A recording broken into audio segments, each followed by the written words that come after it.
I pray that you all have at least one friend or trusted associate who can speak your vision onto yourself to encourage you, to believe in you, to, as we say, hold the vision for your life in the spirit that you are also holding for yourself.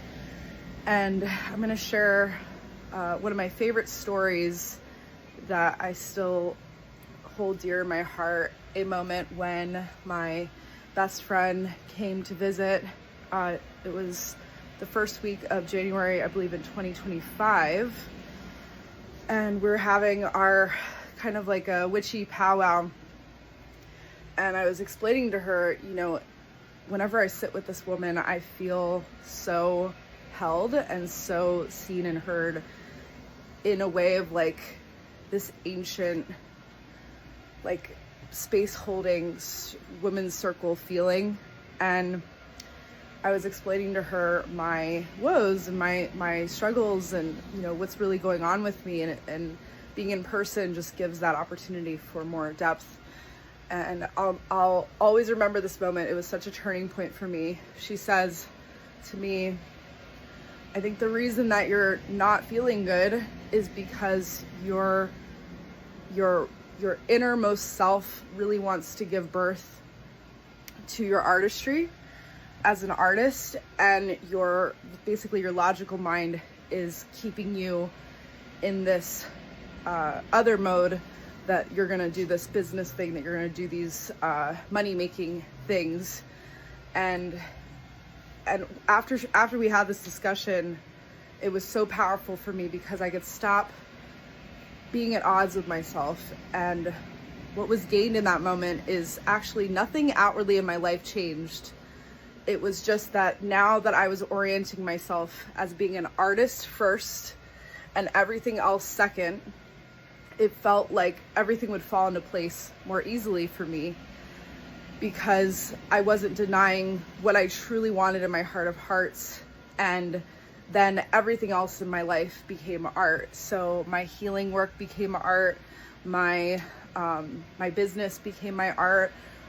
All of my graphic design material, my social media became artistic expression. And since then, there's been no going back, because it's just so much in resonance with who I am. So it's all about this orientation that we hold for ourselves.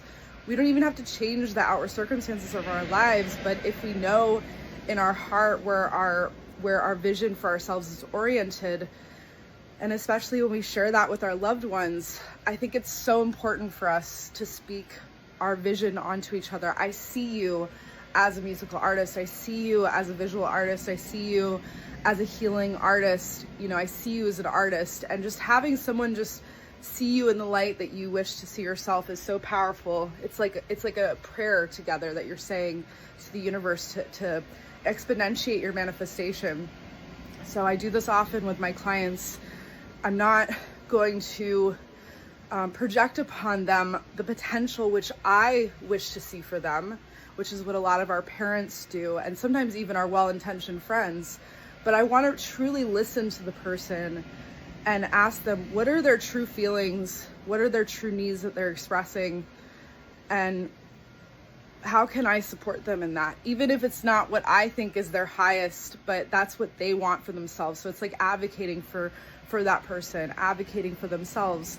And I even remember one more beloved colleague, a magician that I once worked for, and he wanted to stop working. He wanted to dissolve his companies, and it was my job or my role in that moment to kind of midwife or death doula his businesses, because everyone around him was saying, no, you can't do this, you can't do this, you can't stop.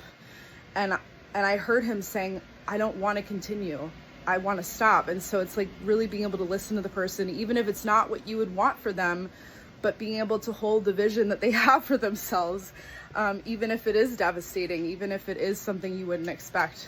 But we have to give each other the sovereignty to make our own choices, because if we make a choice based on the encouragement or coercion of someone else, we are going to regret it, and even we could resent ourselves and the other person, because if we can make our own choice, at least we can make the mistake and learn. But if we take the choice of another, we take the vision of another, then we're not going to be able to learn, and because we never chose the sovereign path that was really destined for us. So I hope that helps you guys today.